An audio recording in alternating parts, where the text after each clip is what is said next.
ಒಂದಿನ ಚಿರ್ಕುಟ್ ಕೊಂಬೆ ಮೇಲೆ ಕೂತಿತ್ತು. ಪಕ್ಷಿಗಳೆಲ್ಲ ಫಲನ ತಿಂತಿದ್ರು ಅಲ್ಲಿ. ಎಷ್ಟು ಚೆನ್ನಾಗಿರೋ ಫಲಗಳನ್ನೆಲ್ಲ ತಿಂತಾ ಇದ್ದಾವೆ ಇವು.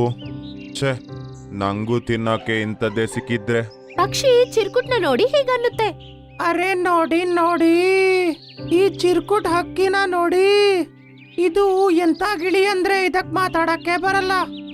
ನಾನು ಮಾತಾಡದೆ ಇರೋವಂತಹ ಗಿಳಿನ ನೋಡ್ಲೇ ಇಲ್ಲ. ಇಂಥ ಗಿಳಿನೂ ಇರುತ್ತಾ? ಏನ್ ಚಿರ್ಕುಟ್, ಏನ್ ನೋಡ್ತಿದ್ಯಾ? ನಿಂಗೂ ಈ ಫಲಗಳೆಲ್ಲ ಬೇಕಾ?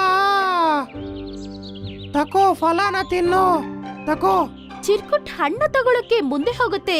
ಆಗ ಅದು ಆ ಹಣ್ಣ ಮತ್ತೆ ಕಿತ್ಕೊಂಡ್ಬಿಡುತ್ತೆ. ಏನ್ ಅರ್ಜೆಂಟಾ ಚಿರ್ಕುಟ್? ಒಂದ್ ಪದ್ಯ ಹಾಡು ನೋಡೋಣ. ಕೇಳಿದ್ದೀನಿ ನೀನು ಚೆನ್ನಾಗ್ ಆಡ್ತೀಯಂತೆ. ಹಂಗಂತ ಪಕ್ಷಿಗಳೆಲ್ಲ ನಗಕ್ ಶುರು ಮಾಡ್ಬಿಡುತ್ತೆ. ಚಿರ್ಕುಟ್ ಪಾಪ ಬೇಜಾರಾಗ್ಬಿಡುತ್ತೆ. ಮತ್ತೆ ಪಾಪ ಅಲ್ಲಿಂದ ಹಾರಿ ಬೇರೆ ಗಿಡಕ್ ಹೋಗ್ಬಿಡುತ್ತೆ. ಆಗ ಚಿಂಕಿ ಪಕ್ಷಿ ಚಿರ್ಕುಟ್ ಹತ್ರ ಬರುತ್ತೆ. ಆ ಪಕ್ಷಿಗಳು ಮಾತಾಡಿರುವ ಎಲ್ಲಾ ವಿಷಯನೂ ನಾನ್ ಕೇಳಿಸ್ಕೊಂಡೆ. ನೀನು ಬೇಜಾರಾಗ್ಬೇಡ. ಚಿರ್ಕುಟ್ ಕಣ್ಣಿಂದ ನೀರ್ ಬರ್ತಿದೆ. ಬೇಜಾರಾಗ್ದೆ ಇನ್ನೇನು? ಜನರೆಲ್ಲ ನಂಗೆ ಇದಕ್ಕೇನೆ ಮಕ್ಕರ್ ಮಾಡ್ತಾರೆ. ನಂಗೆ ಧ್ವನಿ ಇಲ್ಲ ಅಂತ. ಇದ್ರಲ್ಲಿ ನಂದೇನ್ ತಪ್ಪು?